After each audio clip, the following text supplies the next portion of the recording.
그러면 16번 문제풀이 같이 한번 해볼게요. 그래서 문학 작품에서는 항상 뭐를 먼저 읽으라고 얘기를 하냐면 보기를 읽으라고 항상 얘기를 하잖아요. 그래서 보기를 먼저 읽고 내가 얻어갈 수 있는 정보가 뭐냐 이거를 좀 체킹을 해보는 시간을 꼭 가졌으면 좋겠어요.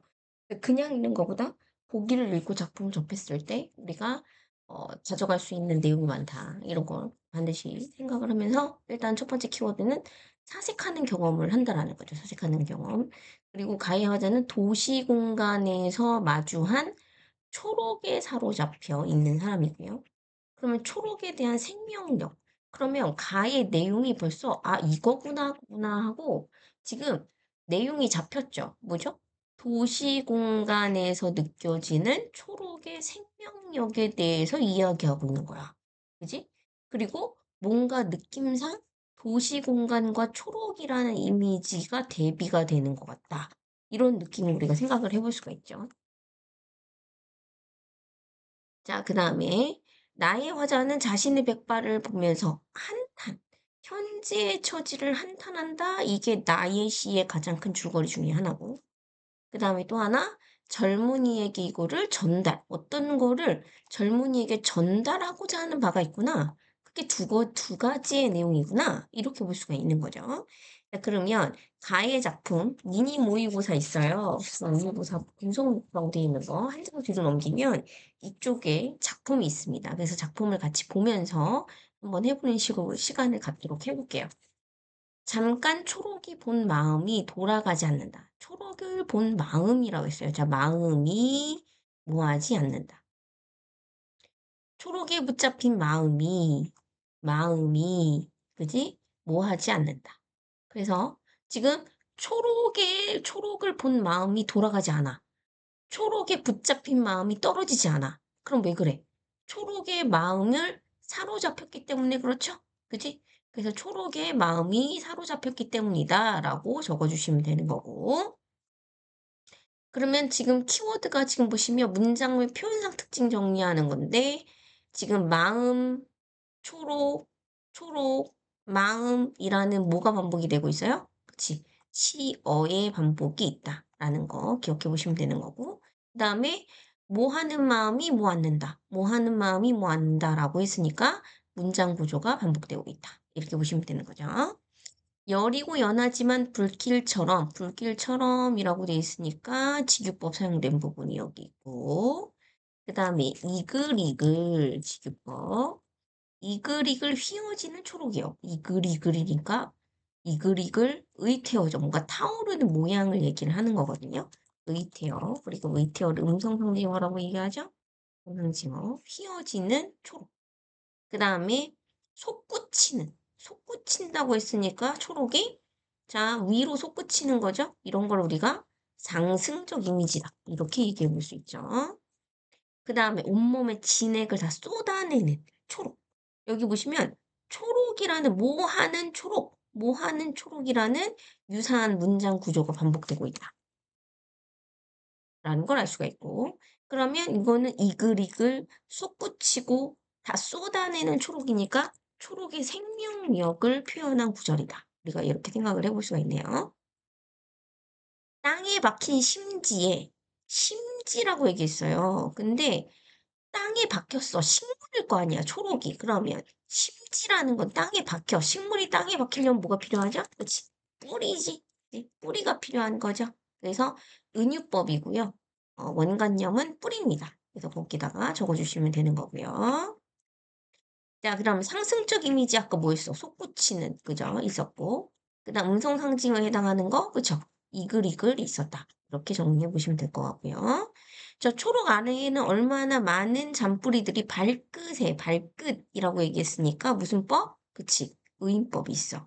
그리고 원관념은 발끝이니까 뭐예요? 잔뿌리들이라고 했으니까 뿌리죠? 잔뿌리들이 발끝에 힘을 주고 있다. 잔뿌리. 이렇게 보시면 되는 거고. 그래서 지금 초원에 얼마나 많은 잔뿌리들이 발끝에 힘을 주고 있을까라고 해서 초록을 쏟아내기 위해서 발끝에 힘을 주고 있는 모습을 얘가 지금 어떻게 하고 있는 거다? 그지? 상상하고 있는 모습. 그지? 이게 지금 몇 번 보기의 답이었냐면 20번 선지의 문학이었죠. 4번 선지에 있었지. 내용이었다. 자, 그다음에 위로 좀 올라가고서 볼게요. 수직선들이 여기 키워드가 지금 시어 대비들이 있거든요. 지금 네모 옆에 수직선, 직선과 사각, 도로와 건물, 얘네들은 다 뭘 얘기하는 거예요? 네모는 얘네가 도시 공간이라는 걸 의미하는 거야. 도시 공간. 그래서 얘는 도시 공간이라는 걸 얘기를 하는 거고요. 그다음에 여기에 이 많은 게 초록이가 대비가 되는 거죠. 그래서 시어의 대비가 드러나는 부분을 쓰라 그랬거든요. 그러면은 일단은 그 시어의 대비가 드러나 있는 부분이니까 수직선, 직선과 사각, 도로와 건물. 얘네들은 도시 공간이고 초록이 대비가 되는 거죠. 자연이 되는 거죠. 이렇게. 갑자기 일어날 줄 몰랐다. 초록이 갑자기 일어날 줄 몰랐다라는 건 뭐야? 초록이 도시 공간에서 번져가고 있는 모습이죠? 그거를 보고서 감탄하는 거지. 경이로움을 느끼는 거죠. 그래서 초록의 생명력에 경이로움을 느낀다. 이렇게 정리해 볼 수가 있는 거죠. 자, 그다음에 갈라진 콘크리트 이것도 콘크리트에 갈라진 틈. 저돌적인 고요. 단단하고 건조한 것. 촉촉한 불길. 요것도 시어 대비다라고 볼 수가 있는 거죠. 도시 공간과 자연의 시어 대비가 보인다. 자, 그래서 표현상 특징은 일단은 뭐하고 있는, 뭐하고 있는 뭐하고 있는 뭐라고 하기 때문에 유사한 문장 구조가 반복이 된다. 이렇게 볼 수가 있죠. 유사한 문장 구조가 반복된다. 자, 뭐하고 있는이라고 되어 있죠? 뭐하고 있는 뭐 이렇게. 그리고 지금 초록이라는데 고요, 불길이라고 해가지고 명사형으로 종료가 되고 있어요. 명사형 종료.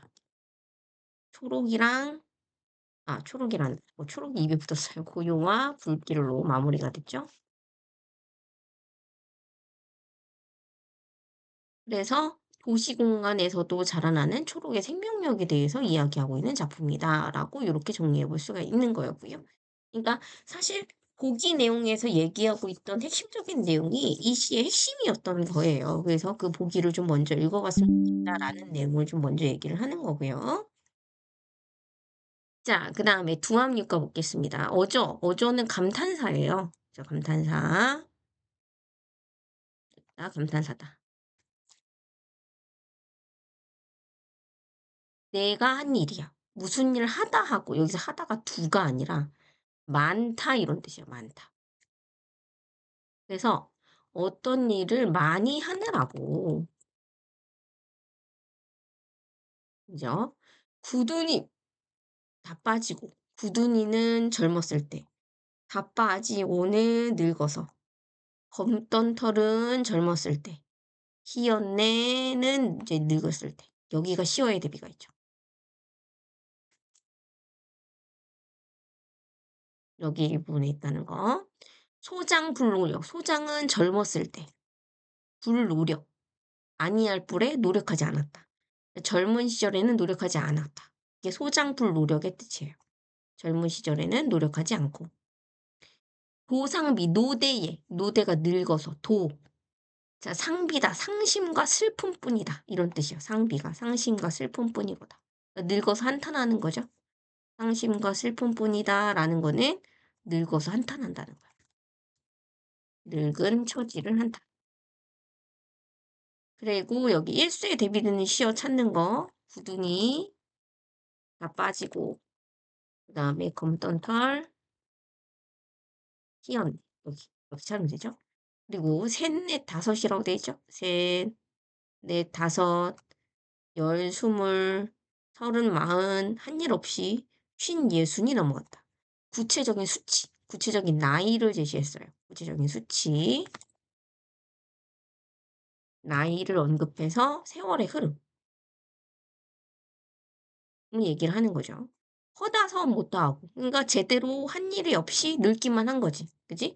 젊은 시절 제대로 한 일이 없이 읽기만 했다.